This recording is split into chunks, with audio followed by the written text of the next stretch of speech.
वही टैक्स का ऐसा सीक्रेट लगा है जो अमीर लोग, एनआरआई और ग्लोबल इन्वेस्टर यूज करते हैं।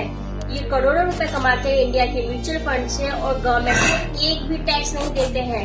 और ये 100% लीगल है क्योंकि ये लूपहोल छुपा है इंटरनेशनल टैक्स ट्रीटी में, that is DTAA। Welcome to tax की पाठशाला पार्ट 3, जहाँ टैक्स का ज्ञान मिलेगा बिना बोरिंग लेक्चर के। सो आप एनआरआई हो, यानी कि आप 182 डेज से कम इंडिया में रहते हो, तो उनके टैक्स रूल्स अलग होते हैं।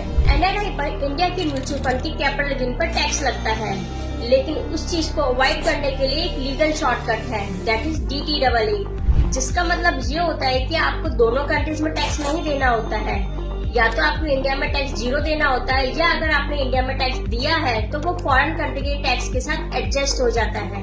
तो अब सवाल ये है कि अमीर लोग कर क्या रहे हैं। वो लोग ऐसी स्पेसिफिक कंट्री में शिफ्ट हो जाते हैं और वहाँ अपना एनआरआई स्टेटस मेंटेन कर लेते हैं। फिर उसके बाद इंडिया के म्यूचुअल फंड को सेल कर देते हैं और फिर होता क्या है कि इंडिया में 0 टैक्स और फिर अपनी फॉरेन कंट्री में भी 0 टैक्स, क्योंकि या तो वहाँ पर म्यूचुअल फंड के कैपिटल गेन पर टैक्स नहीं लगता है, या फिर लगता भी है वो DTAA के थ्रू एडजस्ट हो जाता है।